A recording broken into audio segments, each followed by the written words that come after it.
disciples.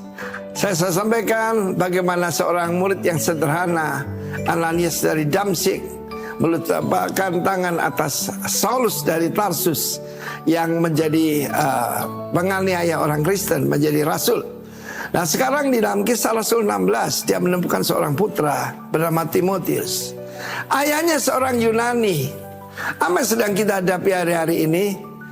Gen Z kita berbahasa Inggris. Pola pikirnya bukan cuma Western, itu pola pikirnya Yunani. Dan kita tahu di dalam Yunani itu maka heteroseks itu kelas bawah. Kalau yang atas itu LGBT, IQ dan sebagainya. Saya melihat di mana-mana the shadow of Sodom sebelum kedatangan Kristus. Di mana-mana terjadi penyimpangan seks dan dianggap biasa, dan mereka katakan semua orang melakukannya. Tetapi ibunya seorang Israel ya, dan neneknya yang mengajarkan dia, Lois dan Eunike. Kedua-duanya diberi nama Yunani, saudara. Pasti nama aslinya bukan itu. Eunike artinya blessed with good victory. Bagaimana? Ternyata dia memuridkan putranya dan dikenalkan dengan Paulus. Kita perlu 3 bapak. Bapak jasmani, bapak rohani mesti jadi satu, dan bapak surgawi. Ketika dikenalkan Paulus, Timotius yang timid itu agak ragu-ragu, kurang berani, menjadi seorang yang hebat sekali. Dan firman Allah mengatakan, Paulus mengatakan, putraku yang sah dalam iman. Dia memanggil yaitu Timotius agapetos teknon. Saya tidak punya anak secara jasmani, tapi saya ada beberapa yaitu agapetos teknon in my life. Dan mereka melakukan hal yang lebih dari saya. Itu kebanggaan seorang ayah, ya. Jadi soal bukan besarnya jumlah yang nonton, ya. Kebanyakan jumlahnya gede tapi cuma nonton. Tuhan berkata muridkan, dan muridkan yang terbaik adalah sebagai bapak dan putra. Dan dia berkata, Rasulullah berkata, banyak sekali pendidik, tapi tidak banyak bapakmu. Akulah bapakmu dalam iman. Pertanyaan hari ini, who is your Paul? Siapakah bapak rohani saudara? Dan bagi bapak-bapak rohani, apakah kalian punya putra-putra rohani yang membuat kalian berlipat kali ganda hebat? Dan Paul mengatakan, tidak seorang pun yang sehati sepikir seperti rekan sekerjaku. Dari murid jadi rekan sekerja, saudara ya. Timotius, Titus, dan yang lain-lain. Tetapi saudaraku, itulah kehidupan Rasul Paulus yang penuh dengan buah. Buahnya adalah murid-murid yang dia jadikan hamba-hamba Tuhan yang luar biasa. Dalam kehidupan saya ngerti pelajaran ini. Apa yang dijelaskan Rasul Paulus dalam 2 Timotius pasal 2 ayat 2. Gampang ya? 2. Nah, saudaraku, kita lihat di sana dia memberikan instruksi pada Timotius. Apa yang kuajarkan kepadamu juga dengan penumpangan tanganku atasmu, percayakan pada orang lain yang dapat dipercaya, yang juga cakap mengajar orang lain. Saya perhatikan ada 4 generasi pemimpin. Apa end product dari sebuah pelayanan atau gereja? Kingdom leaders. Ini 4 generasi, dan saya mengikuti saja pola dari hamba Tuhan yang hebat dan sukses ini. 4 generasi pemimpin. Saya memuridkan Pak Roni memuridkan Gunawan, saudaraku Yosua Gunawan, dan kemudian saya akan pergi ke Taiwan akhir bulan ini, ketemu dengan Immanuel. Itu sudah generasi keempat.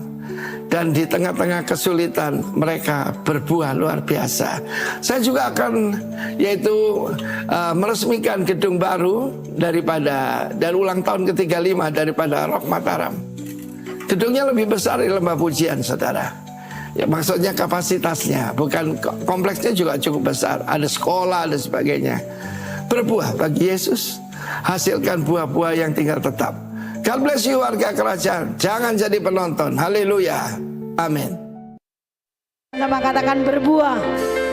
Katakan berbuah.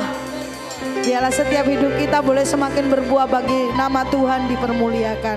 Mari kita satu hati dalam doa. Waktu kita dipimpin dalam doa profetik, kita berdoa buat bangsa dan kota kita. Kita percaya bahwa waktu kesepakatan terjadi, Tuhan mengeksekusi bahkan lebih banyak dari apa yang dapat kita doakan. Amin. Haleluya. Mari kita satu hati dalam doa. Kami sungguh mengucap syukur Tuhan Yes. atas kasih-Mu Tuhan, menjadikan kami di tempat ini ya Bapa, di Indonesia, di kota kami, kota Jember ini ya Bapa. Dan sekarang kami mau memberkati Tuhan akan Indonesia. Kiranya shalom atas Indonesia, Amen. shalom atas kota kami, kota Jember Tuhan. Kau berkati Tuhan para pemimpin-pemimpin dari negara kami ini, Bapak Presiden dan Wakil, jajaran para menteri, bahkan juga untuk kota kami, Bapak Bupati dan juga wakilnya ya Bapak. Kiranya Kau berikan urapan yang baru ya Bapak, biarlah pemerintahan mereka merupakan pemerintahan-Mu di kota ini ya Bapak, di negara kami ini Tuhan. Kami juga mau memberkati Tuhan untuk pemimpin-pemimpin rohani kami yang terus berjaga-jaga atas jiwa dan roh kami ya Bapak. Untuk Bapak Timotius Arifin dan istri, untuk Bapak Benny Kristanto dan istri Tuhan.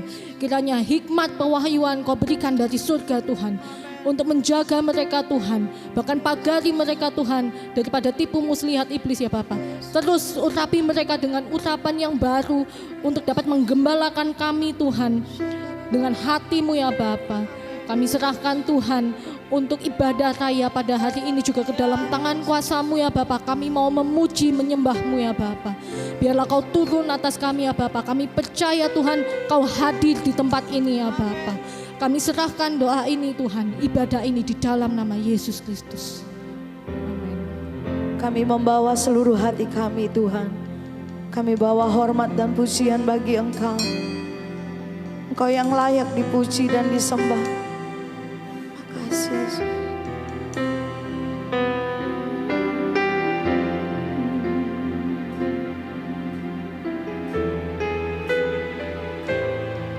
Terima kasih Tuhan.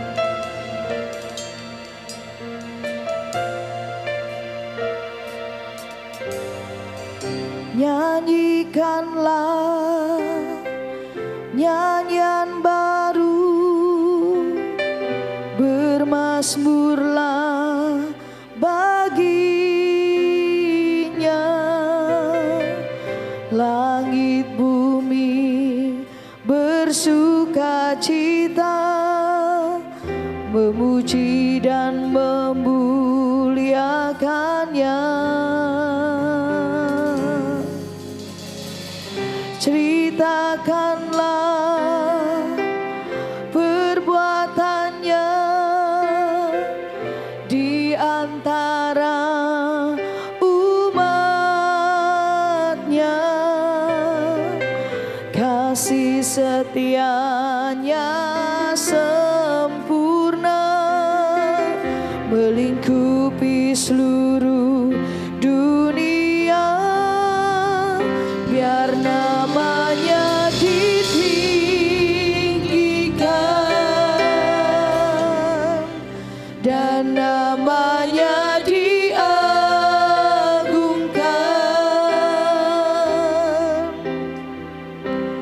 Hormat pujian bagi Raja Yesus, Kau Tuhan yang berkuasa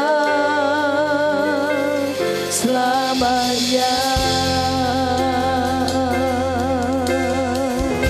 Kami bawa segenap hati kami Tuhan, menaikkan nyanyian di hadapan Raja.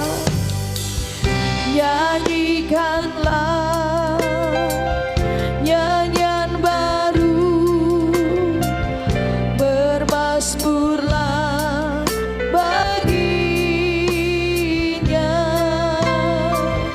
langit bumi bersuka cita, memuji dan memuliakannya. Ceritakanlah, ceritakanlah perbuatannya, amin, di antara umatnya, kasih setianya sempurna, melingkupi seluruh dunia ini Tuhan. Oh Yesus, biar namanya ditinggikan dan namanya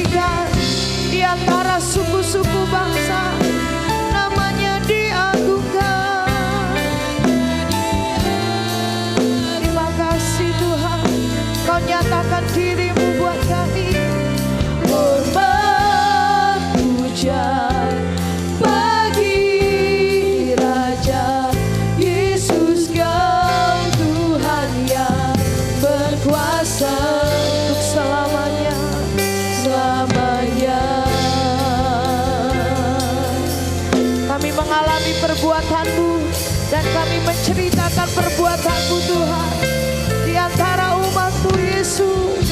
Ceritakanlah Perbuatannya di antara umatnya, kasih setianya sempurna melingkupi. Oh, biar namanya diri Yesus namamu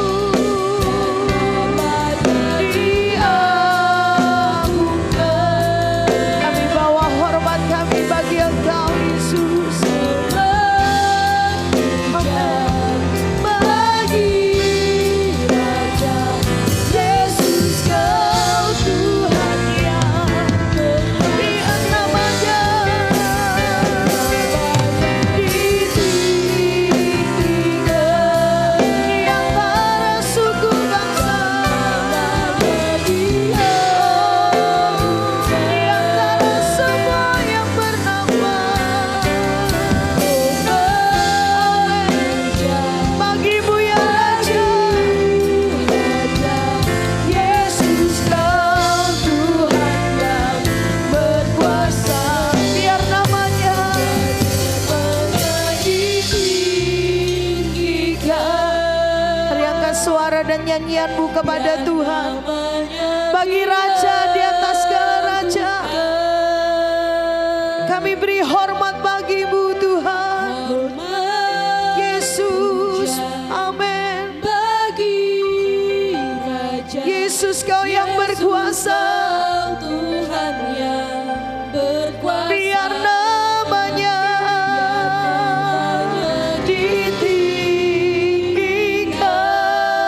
ditinggikan, biar namanya diagungkan untuk selama-lamanya Yesus Tuhan. hormat puja Bagimu ya Raja selamanya. Oh Yesus Tuhan, untuk selamanya Engkau bertata Yesus. Oh Yesus, biar namanya ditinggikan dan namanya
semua mau bertumbuh, berbuah lebih lebat lagi bagi kerajaan Allah. Amin.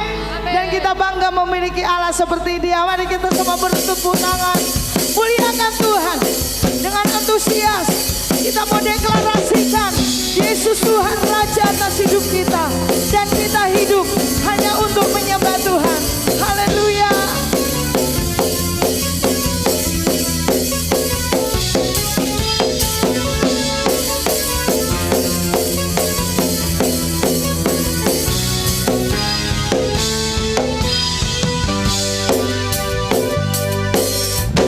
Kuasa-Mu nyata dalam ciptaanmu, kasih-Mu nyata dalam perbuatanmu.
berbuah.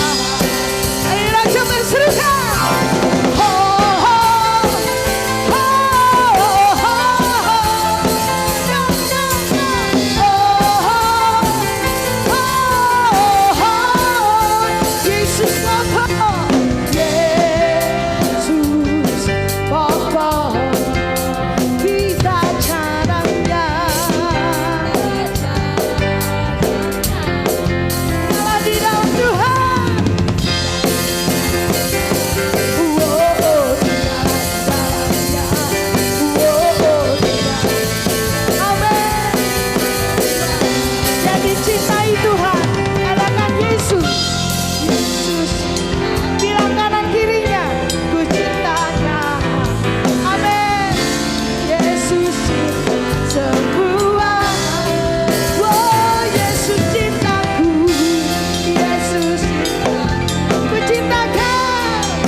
Membersihkan setiap kita, tanda Dia sedang mau supaya saudara dan saya memproduksi lebih banyak lagi buah untuk namanya, kerajaannya semakin diperluas di muka bumi ini.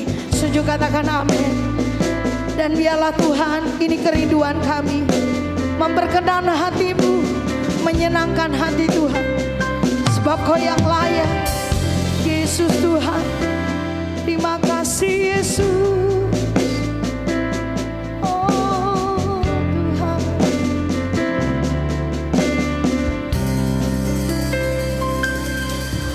Semua mahkota dunia kan kuletakkan, semua pujian manusia tak kuhiraukan, karena tak ada satupun yang dapat gantikan.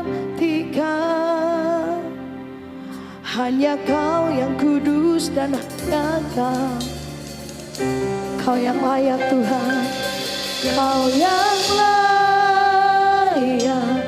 Kau yang layak, Kau yang layak disembah, Kau yang layak, Kau yang semakin bertambah, kami semakin berkurang Tuhan. Yesus, hanya Kau Yesus, Kau yang layak, oh Kau yang layak disembah. Hanya Kau Tuhan, Yesus tak ku kejar yang lain, hanya Engkau Tuhan. Kau dekat dengan semua yang memanggilmu,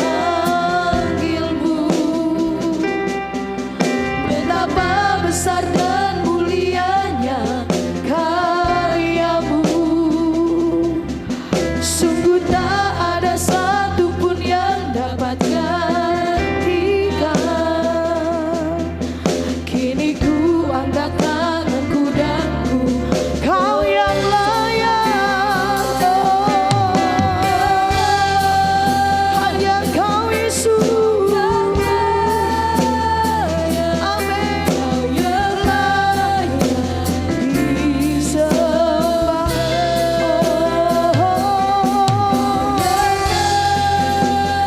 Kau yang layak.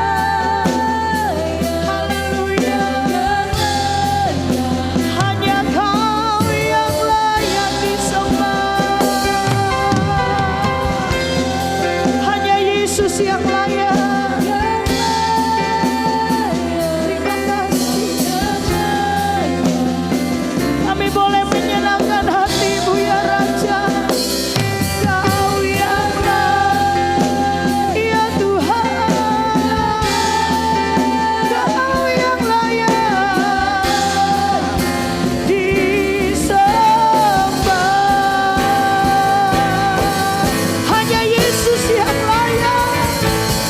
Kau yang layak, Kau yang layak, Kau yang layak disembah selamanya. Hanya Kau Tuhan, Yesus yang layak. Kau yang layak, oh layak Kau terima pujian. Yang layak, Kau yang layak,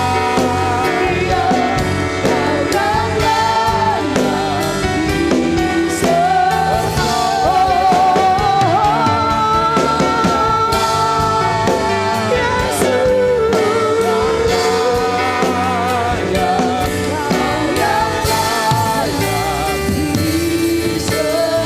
layak Kau yang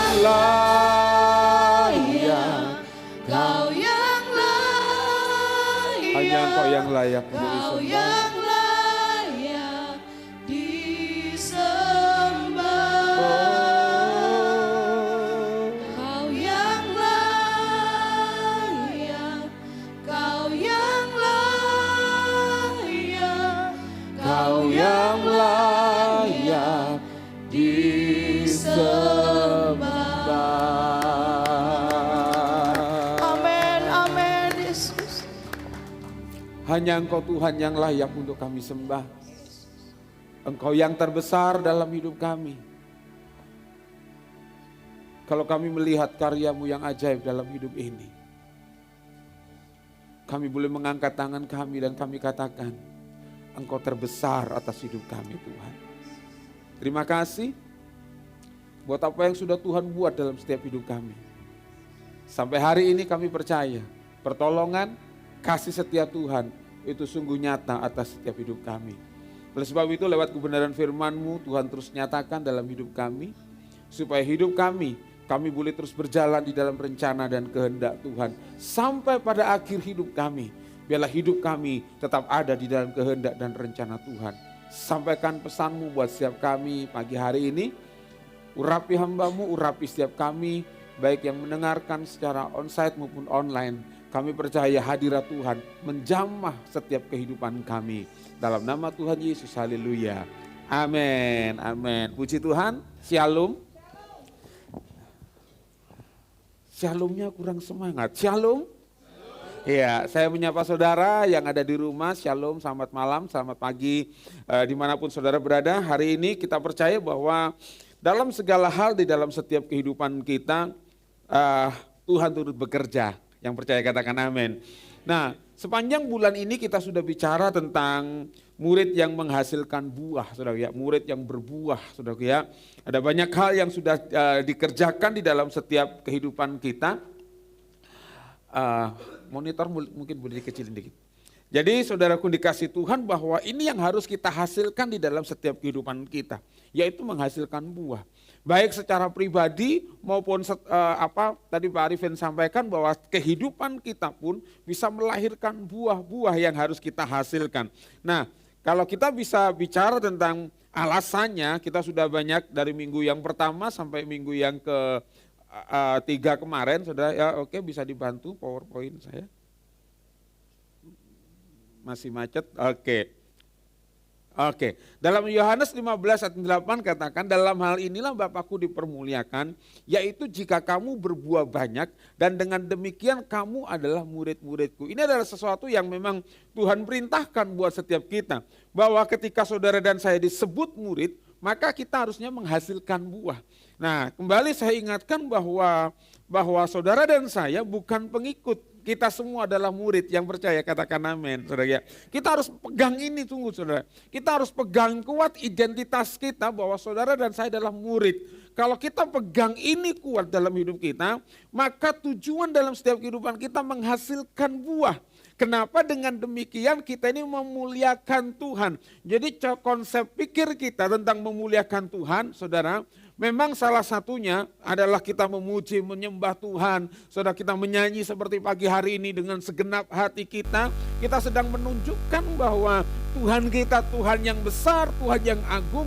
Dia layak untuk dimuliakan lewat apa? Lewat sebuah ekspresi, saudara. Jadi waktu kita memuji Tuhan, itu sebetulnya adalah sebuah ekspresi bahwa kita mengagumi Tuhan yang besar atas setiap kehidupan kita. Ya, kalau saudara lihat konser-konser artis, saudaraku, Blackpink apa saudaraku ya, ketika artisnya keluar saudaraku, mereka langsung wow gitu ya, yang di depan-depan itu yang kalau tiket yang di depan-depan dekat panggung itu festival itu mereka teriak-teriak wow gitu. Kenapa? Karena mereka sedang mengagungkan artis yang mereka idolakan.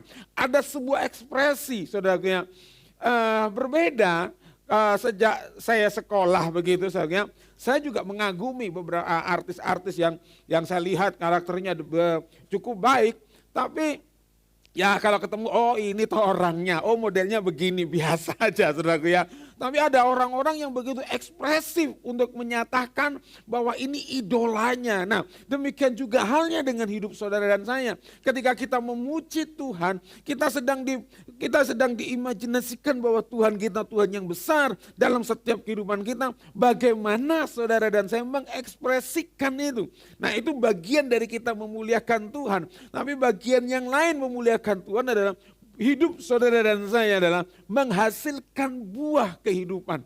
Nah, kenapa? Karena bicara tentang berbuah banyak ini adalah bicara tentang multiplikasi yang harus kita hasilkan. Sesuai dengan perintah Tuhan dalam Kejadian 1 ayat yang ke-28, ketika Tuhan berfirman kepada mereka, kepada manusia, Adam dan Hawa, kepada Adam, kemudian Tuhan berfirman, beranak cuculah dan bertambah banyak, dimultiplikasi. Jadi ada tujuan Tuhan saudara dan saya sebagai representasi kerajaan Allah, supaya karakter ilahi itu boleh dimanifestasikan, boleh semakin diperluas ke banyak orang, saudaraku. Sehingga lewat waktu berbuah banyak ini, ada orang-orang, ada karakter-karakter Kristus yang serupa dengan Kristus yang dihasilkan dalam setiap kehidupan kita.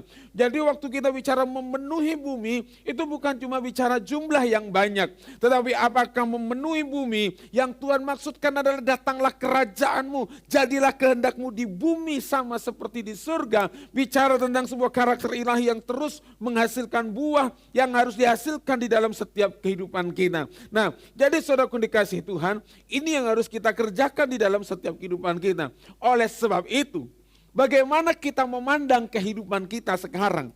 Apa yang saudara kerjakan dan kita lakukan?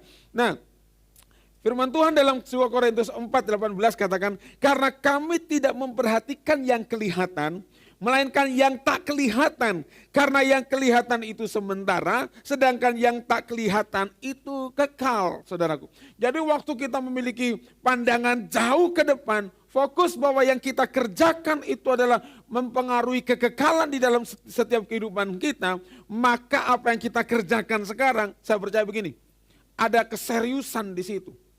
Saudaraku, kadang-kala kita hanya melihat sesuatu, yang aku kerjakan ini sepele, cuma gini-gini aja. Tapi waktu kita melihat jauh ke depan, ternyata apa yang kita kerjakan sekarang memberikan sebuah dampak yang besar dalam setiap kehidupan kita.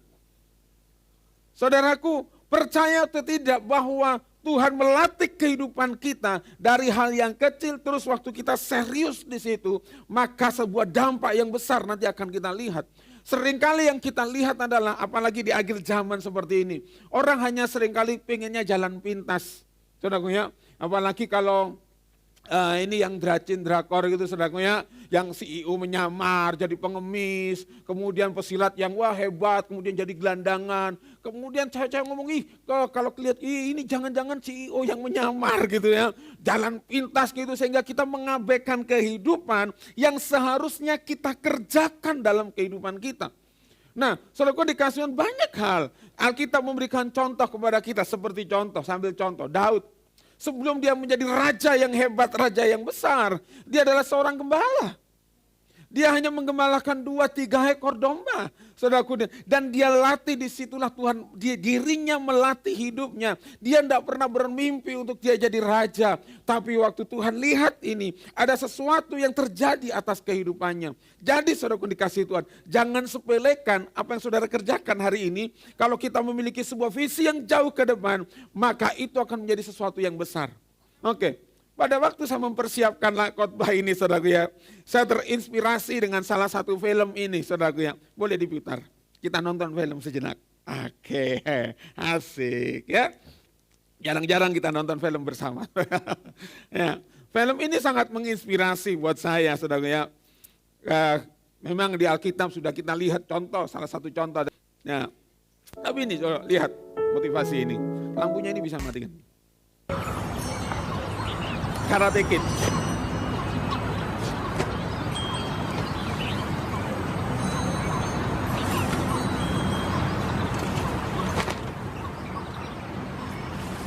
Anak ini kepengen belajar kungfu, tapi sama gurunya Jackie Chan, dia cuma disuruh pasang jaket, taruh jaket, buang, pasang jaket, buang.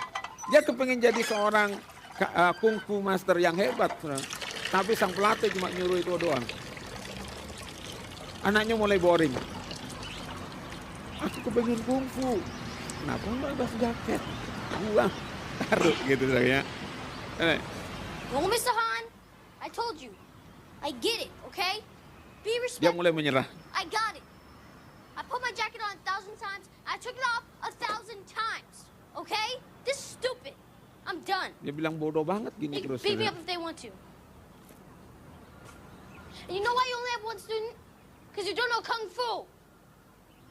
Joy, What?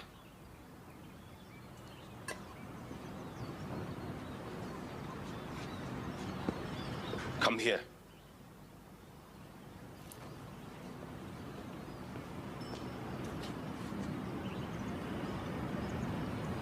Check it on. Mr. Han, I already... Check it on.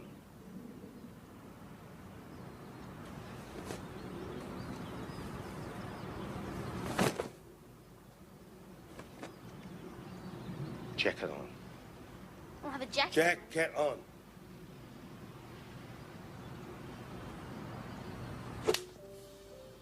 Ya. Be strong. Check it on. Firm. Check it off. Remember, always strong. Check it off.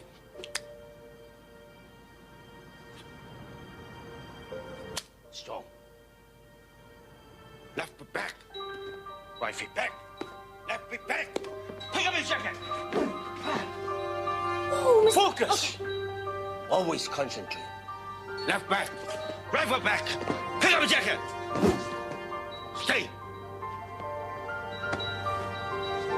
Pick up your jacket.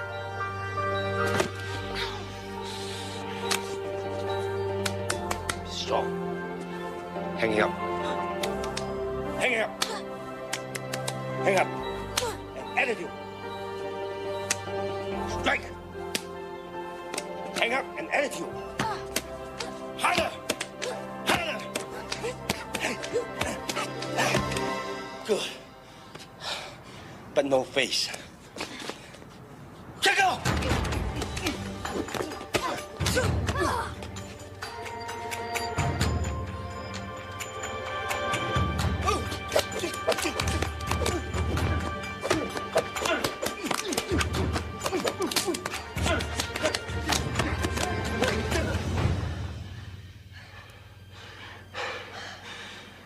Kung Fu lives in everything we do, Xiao Zhui.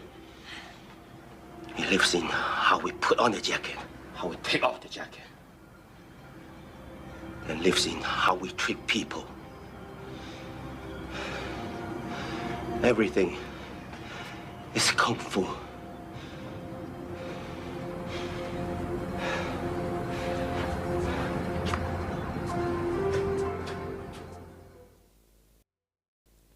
Hal sederhana untuk dilakukan. Dia buang jaket, dia taruh.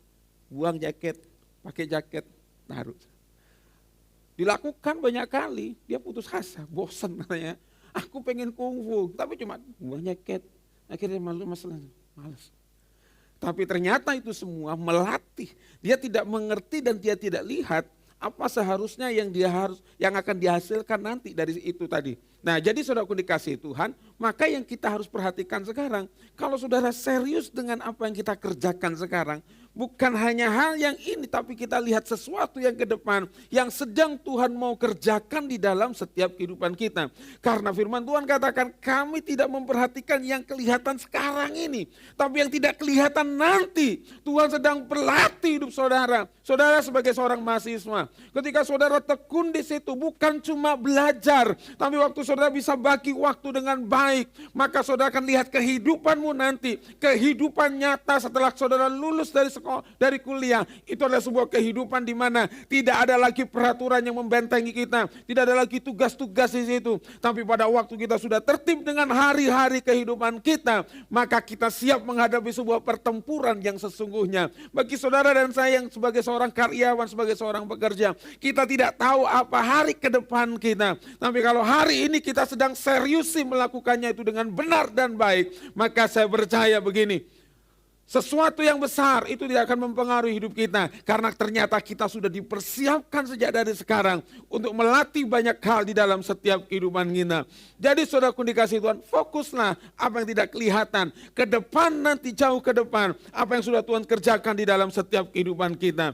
Nah, saudaraku, tugas saudara dan saya murid hanya menghasilkan buah, dan buah itu tetap. Ya, buahnya itu tidak berubah. Kalau boleh dibilang rasanya tidak berubah. Ya, kalau mangga musim hari ini manis, maka musim depan itu harus manis, saudaraku. Jadi buah yang harus kita hasilkan adalah buah yang tetap. Yohanes 15:16 katakan begini, bukan kamu yang memilih aku, tetapi akulah yang memilih kamu. Saudara dan saya adalah orang pilihan yang percaya, katakan amin. Ya, kalau kita bukan kita yang pilih Tuhan katanya ya, tapi akulah yang memilih kamu. Dan firman Tuhan katakan, Tuhan telah menetapkan saudara dan saya. Ditetapkan supaya saudara dan saya pergi dan menghasilkan buah. Ya, pergi dan menghasilkan buah. Dan kemudian firman Tuhan katakan, dan buahmu itu tetap.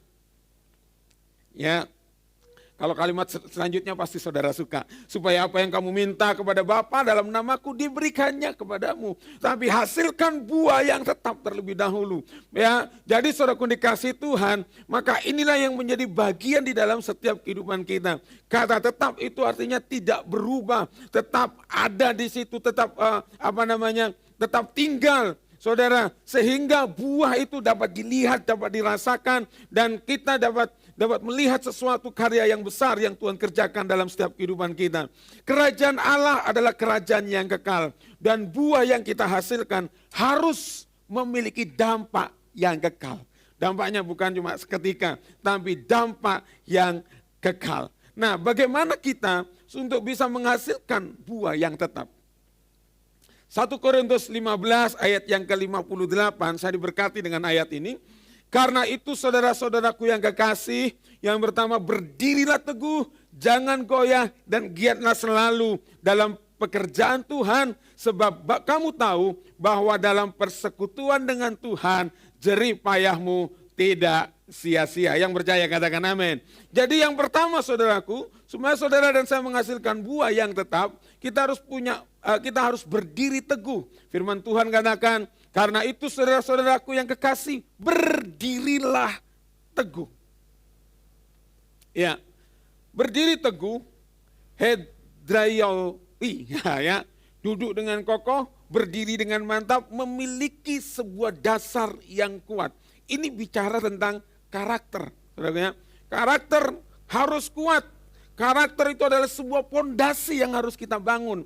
Jadi saudaraku dikasih Tuhan, bahwa ketika kita bicara tentang berdiri teguh, adalah menggambarkan seseorang yang memiliki posisi yang kokoh sehingga tidak mudah dipindahkan atau digeser. Ya, karakter itu harus dibangun dalam kehidupan kita.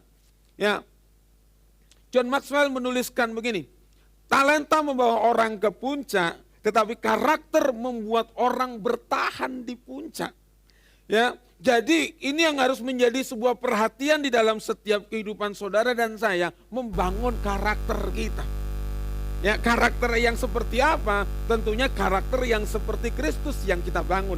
Ya, nah jadi saudaraku, karakter ini harus memiliki sebuah kesadaran penuh. Kita harus bangun karakter kita.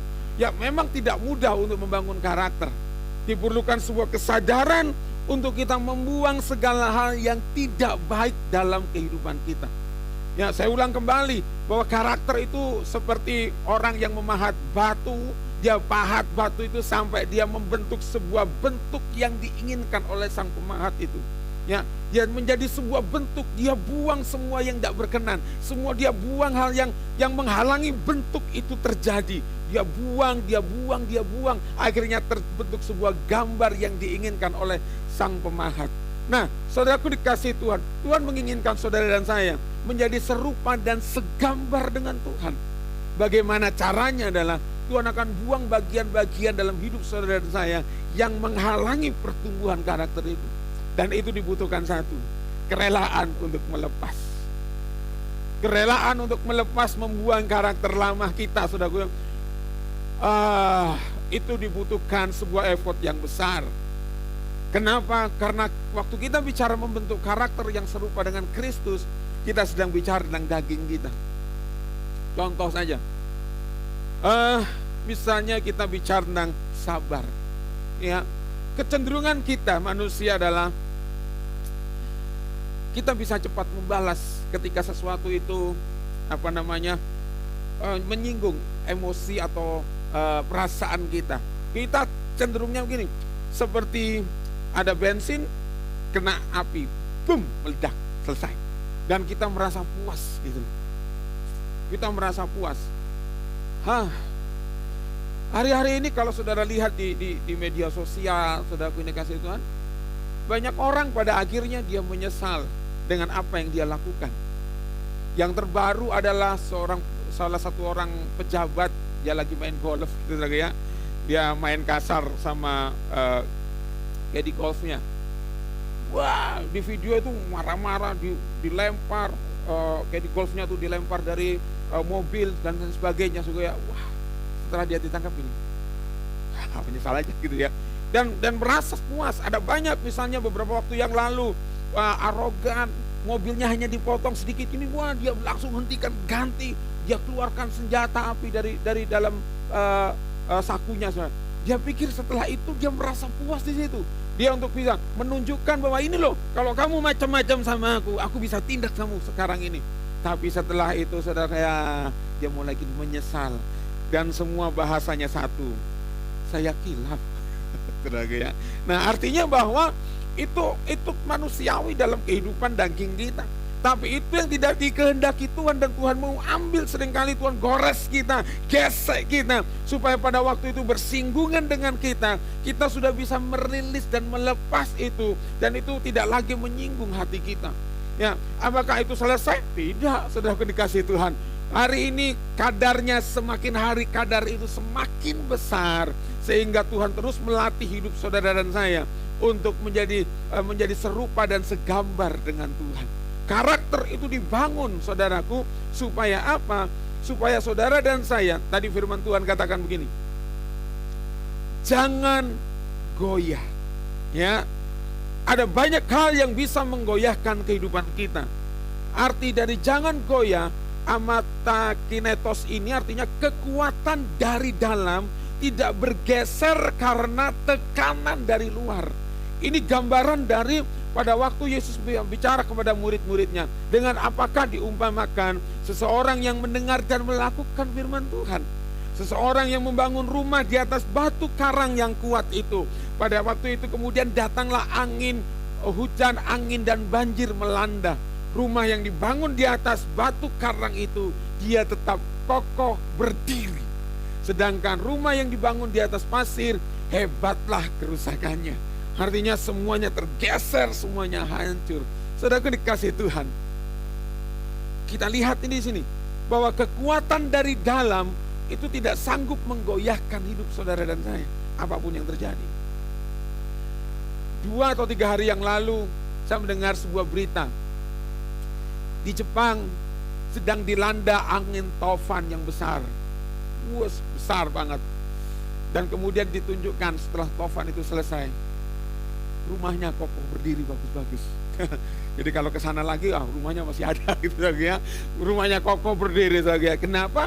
Karena memang di Jepang semua didesain, karena Jepang adalah sebuah wilayah yang mudah bencana alam itu bisa terjadi, apalagi gempa. Saudaraku ya, itu sering kali terjadi di sana. Tapi rumah di sana dibangun dengan desain untuk dia tahan gempa di situ. Nah, saudara dan saya dibangun oleh Tuhan dengan karakter yang kuat supaya saudara tidak mudah goyah. Apapun kita bisa digoncang hari-hari ini. Ya, bahkan kalau kita bicara ekonomi, orang bicara begini, aduh Pak, ekonomi sekarang tidak menentu Pak.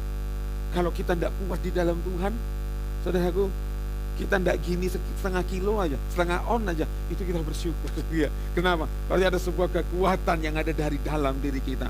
Jadi saudaraku, kita bangun yang pertama, yaitu berdiri teguh. Artinya kita, saudara dan saya, membangun karakter yang dari dalam.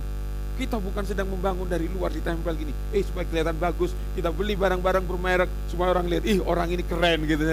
Tapi waktu kita membangun sesuatu yang dari dalam, itu membuat saudara dan saya menjadi orang-orang yang kuat menghadapi setiap tantangan. Dan yang kedua, saudaraku dikasih Tuhan, ini yang harus kita kerjakan. Giat, katakan giat.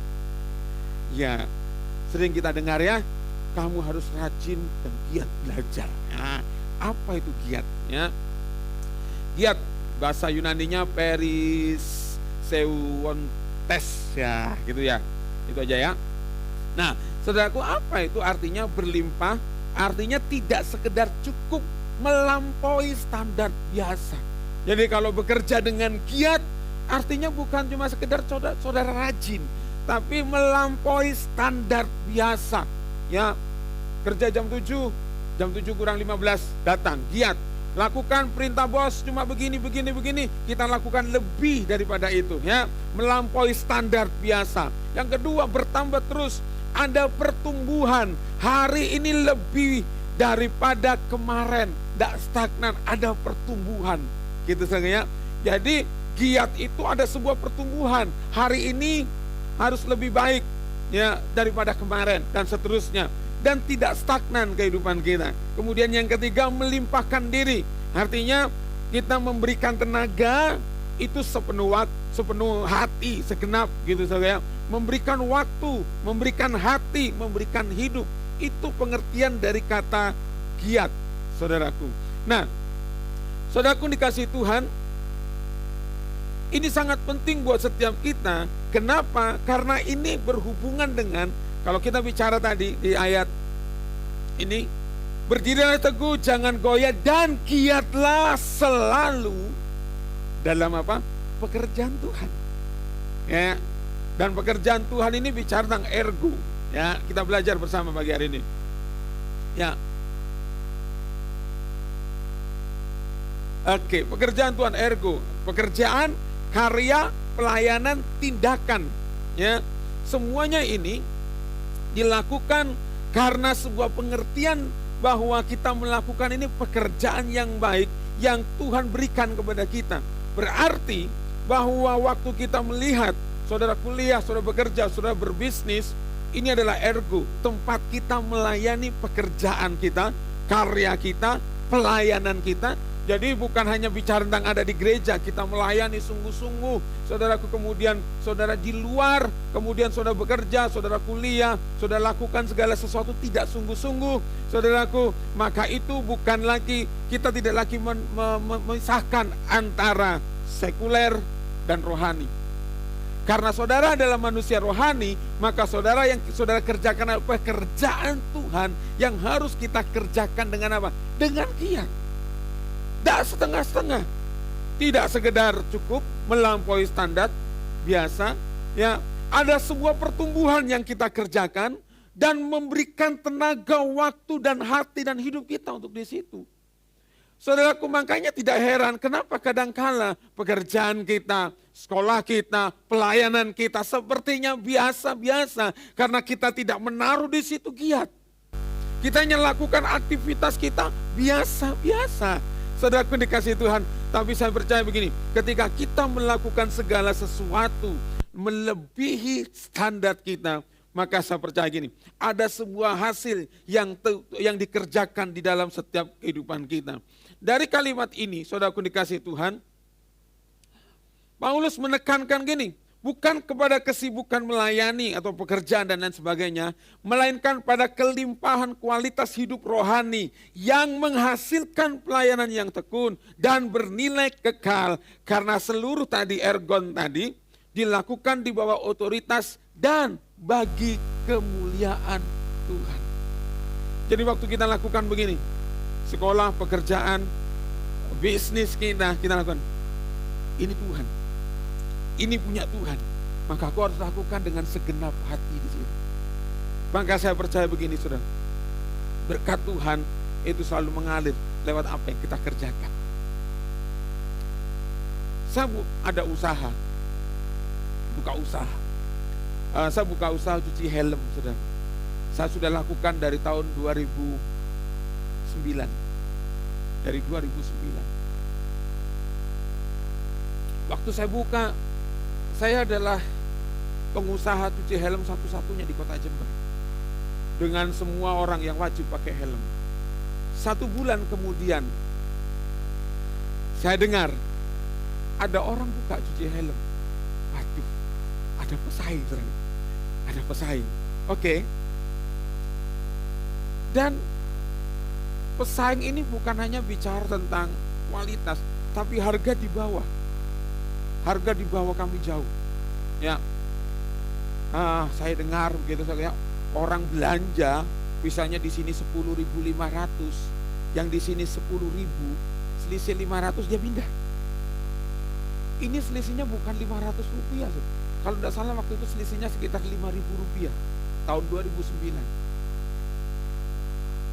Kami berdua mulai gundah gulana, diturunkan atau tetap. Kami kemudian mengambil sebuah kesepakatan gini, kita tetap, karena kita tidak sedang bicara harga, tapi kita sedang bicara tentang kualitas. Kami kerjakan, sudah puji Tuhan, Tuhan kirim pelanggan-pelanggan. Kemudian ada lagi satu pelanggan begini, datang. Berapa cuci helmnya? Sekian. Duh, kok mahal? Di sana loh, cuma 8.000 atau berapa? Di sana lo murah begini. Saudaraku, karena kita ngerti prinsip kerajaan, saya ngomong gini, oh ke sana lebih murah Pak ya.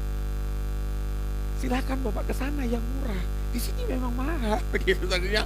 Karena kami tidak hanya bicara tentang harga yang kami berikan, tetapi kami bicara tentang kualitas yang kami berikan kepada pelanggan.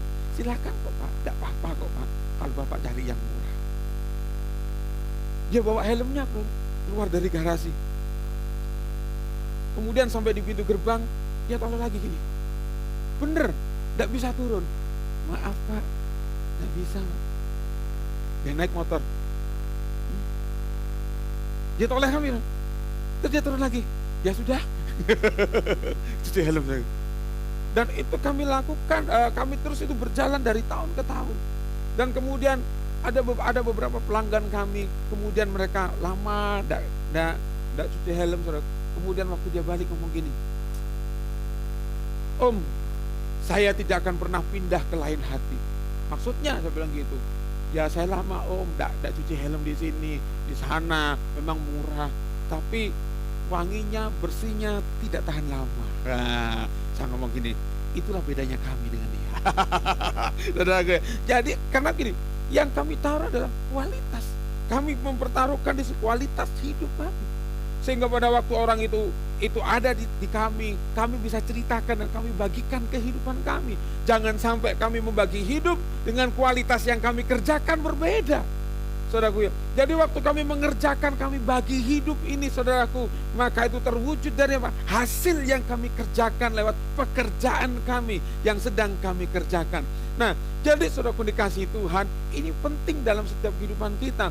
Bahwa waktu kita lakukan dengan giat, karena apa? Karena kita melihat, kita lakukan di bawah otoritas dan semuanya bagi kemuliaan Tuhan. Kalau ada orang hanya kemudian kerennya, pinter ya, itu hanya bagian kecil saja yang kita terima.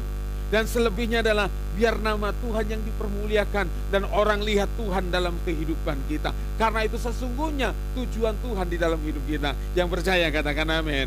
Jadi saudaraku dikasih Tuhan, yang kedua adalah untuk kita bisa menghasilkan buah, kita harus giat dalam melakukan setiap pekerjaan kita. Ya, buah itu harus dirasakan dan dapat dilihat. Nah, kemudian saudaraku yang ketiga adalah ini. Keputusan, katakan keputusan. Katakan keputusan. Yoel 3:14 katakan ini, banyak orang di lembah penentuan. Ya, sudah dekat hari Tuhan di lembah penentuan. Saudaraku dikasih Tuhan, kita harus perlu mengambil keputusan dalam setiap kehidupan kita. Sebab tanpa kita memutuskan sesuatu dalam hidup kita, maka kita tidak pernah buat apa-apa dalam hidup kita. Kalau saudara tidak pernah mengambil keputusan dalam hidup kita, maka kita tidak akan pernah melangkah sesuatu dalam hidup kita. Enggak pernah. Contoh, kalau saudara tidak pernah memutuskan, mulai besok saya akan bangun pagi jam 5. Kita ingat keputusan kita, asal keputusannya serius ya, ada tujuannya, bangun pagi jam 5, bikin olahraga, bla bla bla bla bla. Maka di situ ada sebuah langkah kita yang kita kerjakan apa? Pasang alarm. Pasang alarm di situ. Waktu bunyi, oh ya ini waktunya bangun, aku harus berolahraga, harus beresin tempat tidur dan lain sebagainya. Itu keputusan. Kemarin di sharing live ada yang bercerita, saya 1 bulan ini saya mengambil keputusan mengubah sebuah lagu. Biasanya lagunya gini, bangun tidurku terus mandi, tidak lupa menggosok gigi, kan gitu saya. Dia ngubah katanya gini, bangun tidur kulipat selimut, tidak lupa membereskan tempat tidur, kemudian dia baru mandi. Ada yang ngomong begini, kenapa dia otomatis? Biasanya bangun tidur langsung lipat. Karena orang ini berpikir begini, kan nanti tidur lagi, ngapain dilipat?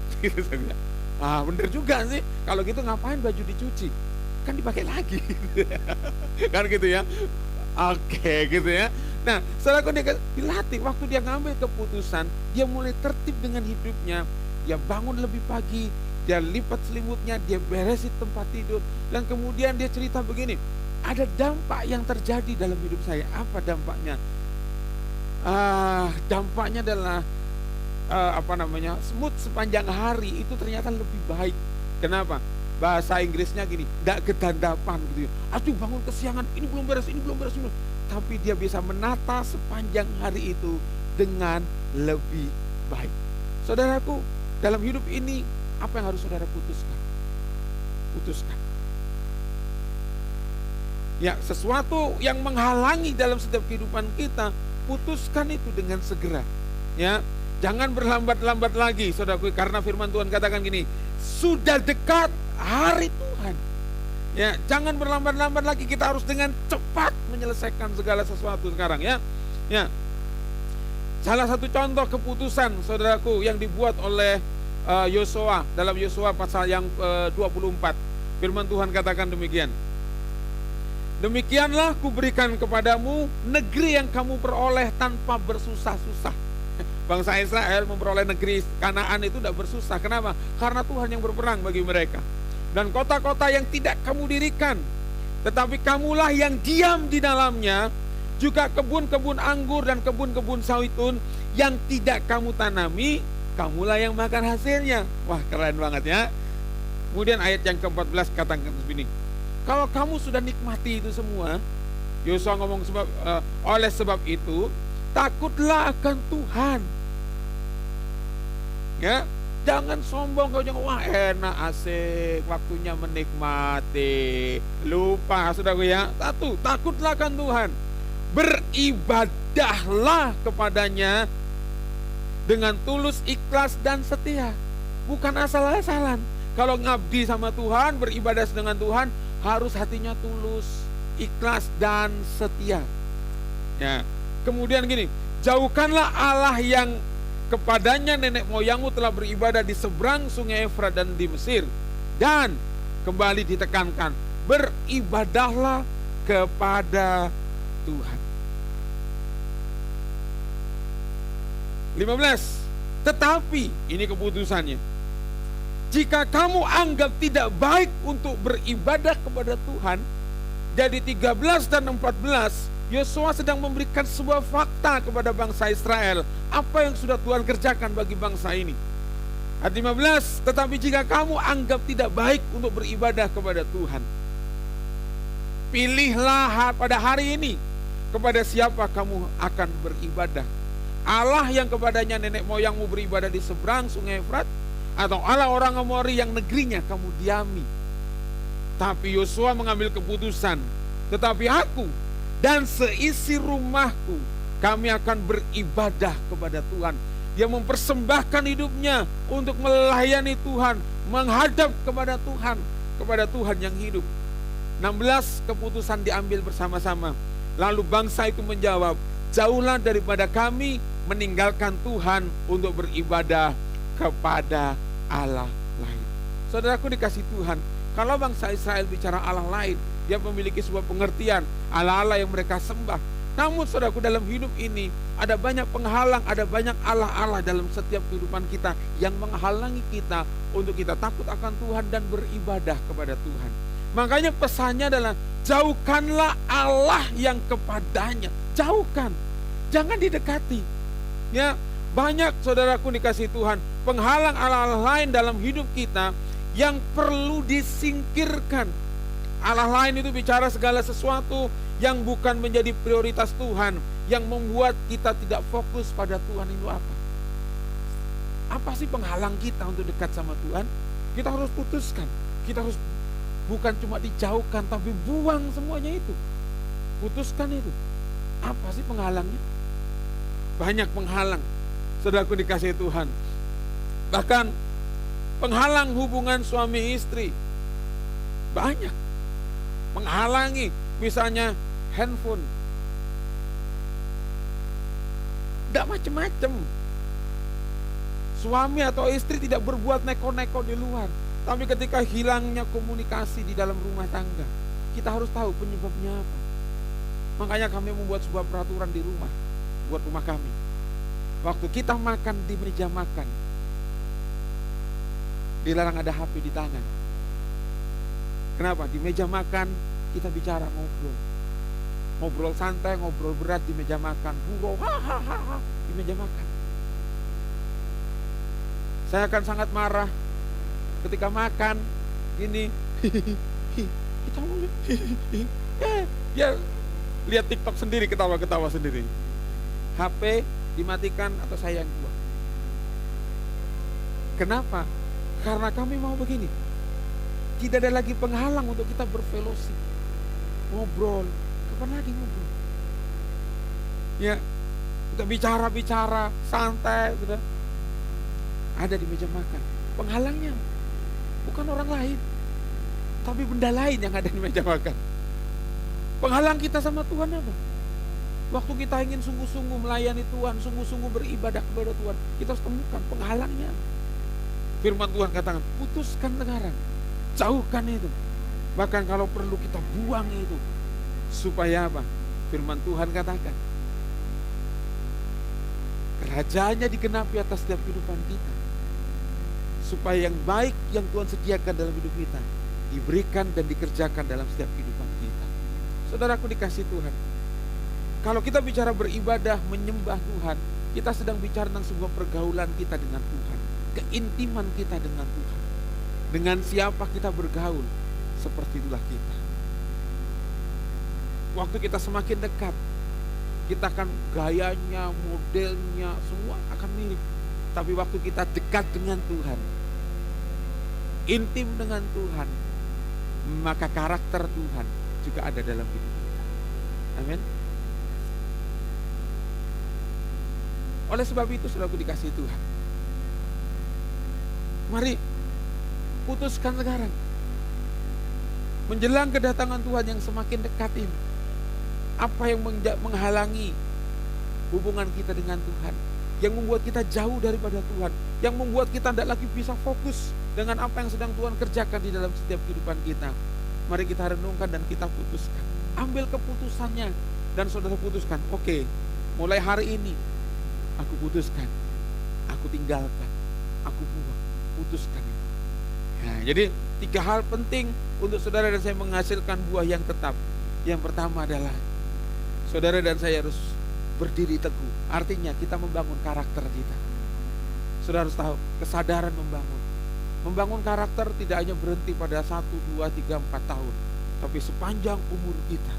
Sampai sekarang pun, dari tahun 1998, saya sudah lulus di Tawangmangu dengan moto pembentukan karakter.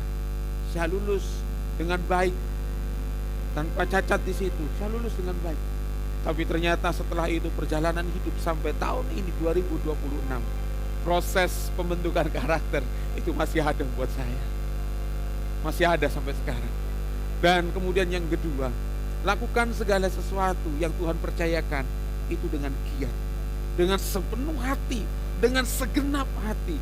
Sebab kita tidak tahu bahwa waktu kita mengerjakannya itu, disitulah Tuhan sedang melakukan banyak hal lewat kehidupan kita. Ingat saja apa yang Daud kerjakan, hanya 2-3 ekor domba. Tapi waktu dia lakukan dengan giat, dengan tekun di situ, dia menghasilkan sebuah mental raja yang dibentuk dalam kehidupannya. Dan yang ketiga, perlu mengambil sebuah keputusan yang harus kita ambil. Keputusan sangat penting untuk menentukan langkah selanjutnya. Kalau kita tidak pernah mengambil keputusan, sepertinya kita melangkah, tapi kita sedang berjalan di tempat. Kita sepertinya sibuk pak, kemana kemana ya, itu jalan. Tapi kita sedang jalan di tempat. Tapi waktu kita memutuskan, oke, sekarang aku mulai berjalan.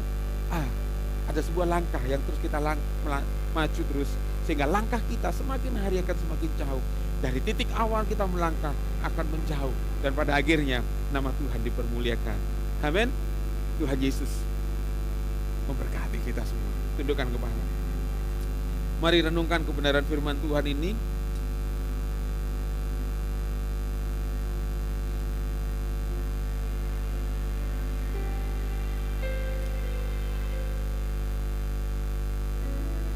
Mari renungkan saudaraku dikasih Tuhan. Di akhir bulan Juni ini, putuskan sesuatu dalam hidupmu. Apa yang harus engkau tinggalkan? Apa yang harus engkau buang dalam hidup ini? Apa yang membuat langkahmu berat? Putuskan sekarang.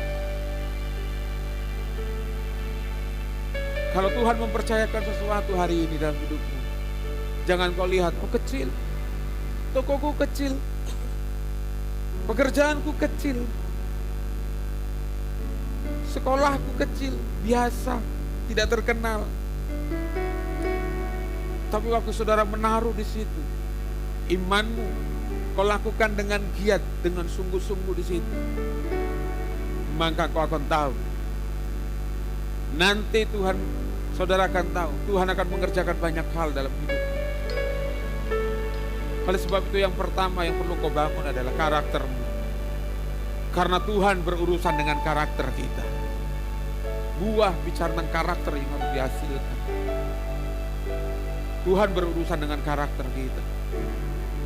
Kalau ada orang-orang di sekitarmu, menurut saudara menyebalkan, menjengkelkan, karena Tuhan sedang membentuk karakter lewat orang-orang tersebut.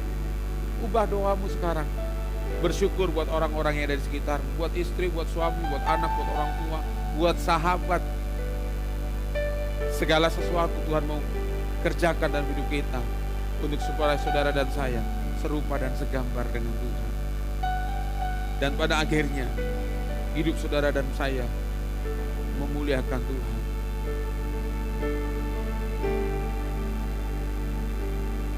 Kau yang layak, Kau yang layak, Kau yang layak disembah. Kau yang layak, Kau yang layak, Kau yang layak disembah. Kau yang layak, Kau yang layak, Kau yang layak, Kau yang layak disembah. Kau yang layak, Kau yang layak, Kau yang layak disembah. Biarlah lewat hidup kita sedang menyatakan bahwa Tuhan kita layak untuk disembah. Dialah yang besar dalam hidupmu. Dia punya karya yang besar atas setiap kehidupan kita. Oleh sebab itu perhatikan hidupmu dari sekarang. Dari sekarang perhatikan hidupmu. Karena Tuhan sangat serius dengan hidup kita. Dia serius banget dengan hidup kita. Menjelang kedatangannya yang kedua, Dia sangat serius dengan hidup kita. Oleh sebab itu saudaraku dikasihi Tuhan, apa yang saudara dengar pagi, siang, malam hari ini, putuskan sekarang. Saudara adalah murid dan kita harus menghasilkan buah. Dan buah itu harus tetap dalam hidup kita. Terima kasih Bapak. Hamba-Mu sudah selesai menyampaikan isi hati dan pesan-Mu buat jemaat-Mu di tempat ini. Baik yang beribadah secara onsite maupun online. Kami percaya bahwa Firman-Mu semakin meneguhkan kami untuk kami terus berjalan di dalam rencana dan kehendak Tuhan. Oleh sebab itu Tuhan, malam pagi hari ini Tuhan hamba mau berdoa buat jemaat-Mu di tempat ini. Kiranya kemampuan dari surga, kemampuan Roh Kudus mengalir dalam setiap kehidupan kami masing-masing Tuhan. Sehingga setiap hidup umat-Mu, kami boleh menghasilkan buah-buah yang tetap dalam hidup ini. Menjelang kedatangan-Mu yang kedua ini Tuhan. Ada banyak yang kami lahirkan dalam hidup ini. Dan nama Tuhan semakin dipermuliakan. Terima kasih Bapa. Hamba-Mu terbatas untuk hamba-Mu mengkomunikasikannya. Tapi hamba-Mu minta Roh Kudus terus bicara dalam hati kami. Meteraikan apa yang sudah didengar. Dan hamba-Mu sampaikan pada siang hari ini Tuhan. Sebab kami percaya Roh Kudus adalah guru yang agung yang mengajar kami. Untuk kami memahami lebih jauh dan dalam lagi. Terima kasih Bapa, dalam nama Tuhan Yesus, haleluya, amin.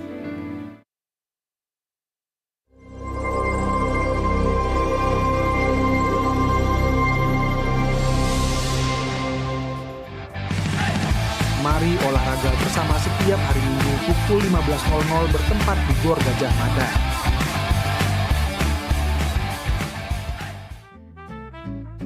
Komunitas Kerajaan atau KK adalah sebuah komunitas yang berkomitmen untuk saling mendukung, saling mendoakan, dan belajar untuk hidup sama seperti Mesias hidup. Kami mengajak bagi Anda yang rindu tertanam di dalam KK, segeralah bergabung dan hubungi Bapak Adi Chandra atau Rock Center Jember. Mari kita bersama-sama berdoa untuk bangsa dan kota kita. dalam doa pagi melalui Zoom yang diadakan setiap hari Sabtu pukul 5 pagi. Ibadah anak Rocky setiap hari Minggu pukul 8 bertempat di ruang Rocky House Music Room Mojopahit F1 Jember. Mari para orang tua dukung anak-anak untuk beribadah dan belajar bersama dalam suasana yang penuh kasih dan keceriaan.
Mari kita sambut anak-anak kita yang luar biasa dengan tepuk tangan buat anak-anak raja.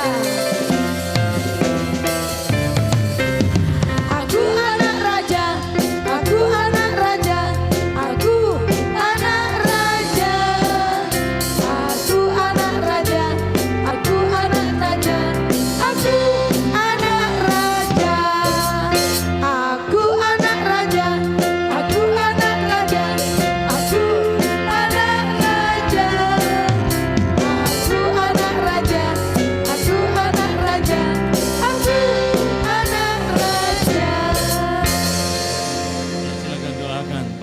bagi anak-anakmu, ucapkan perkataan firman, pernyataan imanmu. Mari kita jemaat dukung orang tua dalam doa. Terima kasih, kami mengucap syukur pagi hari ini di hadapan kami berdiri anak-anak raja, anak-anak kerajaanmu yang membanggakan setiap orang tua Tuhan. Kami percaya anak-anak itu tumbuh menjadi dewasa di dalam takut akan Tuhan. Karena mereka memiliki orang tua yang sungguh-sungguh takut akan Tuhan. Yang akan mengajar, mendidik mereka, memberi teladan iman dalam kehidupan mereka. Dan orang tua ini boleh melihat anak-anaknya tumbuh dewasa dan menjadi kebanggaan bagi kehidupan keluarga ini Tuhan. Terima kasih, memberkati keluarga, orang tua dan anak-anak ini. Berkati semua guru-guru yang mengajar mereka. Berkati kakak Rocky yang sudah mendidik, mengajar mereka Tuhan. Kami juga percaya Engkau memberikan kekuatan, hikmat bagi setiap orang tua untuk menjadi penyedia, pendidik, dan pengajar bagi anak-anaknya Tuhan. Karena mereka adalah perwakilan kerajaan Tuhan untuk di keluarga mereka masing-masing. Dan mereka akan membentuk murid-murid dalam kehidupannya. Sehingga nama Tuhan dipermuliakan dimanapun mereka berada. Terpuji namamu Tuhan, kekal selamanya. Di dalam nama Yesus kami percaya semua boleh terjadi. Mari kita yang percaya katakan amin. Haleluya. Mari kita semua bangkit berdiri. Boleh berikan salam kanan kiri dulu, katakan tetap jadi berkat. Terus jadi berkat. Haleluya. Dan nama Tuhan dipermuliakan. Kemuliaan Tuhan meliputi seluruh muka bumi ini. Setuju katakan haleluya. Biar namanya ditinggikan. Hanya nama Yesus Tuhan. Namanya agungkan. Hormat pujian bagi Raja Yesus Kau Tuhan yang berkuasa. Biar namanya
akhir ibadah ini kami percaya sakit sudah disembuhkan, lemah sudah dikuatkan, susah sudah dihiburkan. Kami pulang membawa kemenangan yang daripada Tuhan. Terima kasih Tuhan, hamba berdoa memberkati seluruh hamba-hamba Tuhan yang sudah melayani sepanjang ibadah ini. Dan hamba-hambamu yang sudah mempersiapkan tempat ini. Kami percaya bejana yang sudah kami curahkan dipenuhkan kembali. Sehingga hidup kami boleh siap kembali dipakai untuk melayani Raja di atas segala Raja. Dan sebelum kami pulang, kami juga memberikan persembahan di tempat ini.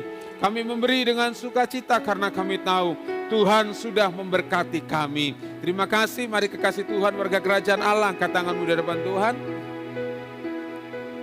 Rasandara basyara lama kasakara lama shikanama. Terimalah kuasa, otoritas dari yang maha tinggi tercurah atas hidupmu. Sehingga engkau diberikan kemampuan untuk kau mengelola, mengerjakan apa yang Tuhan percayakan dalam kehidupanmu. Sebab itulah sesungguhnya berkat yang sejati yang aku berikan kepadamu. Sebab dengan demikian, aku yang akan mendatangkan berkat materi turun atas hidupmu. Dari timur, utara, selatan, dan barat, memberkati akan pekerjaan tanganmu. Diberkati keluargamu, diberkati rumah tanggamu, diberkati studi dan sekolahmu, diberkati apa yang kau kerjakan dengan tanganmu. Dan aku mengurapi engkau dan mengutus engkau untuk menjadi perwakilan kerajaan Allah dimanapun engkau berada. Sehingga lewat hidupmu, nama Tuhan dipermuliakan. Pulanglah dan bawalah Tuhan, berkat Tuhan yang besar ini di dalam berkat anugerah dari Allah Bapa, Putra dan Roh Kudus. Di dalam nama Tuhan Yesus Kristus, semua yang diberkati dan berkemenangan sama-sama katakan amin. Selamat hari Minggu, Tuhan Yesus memberkati.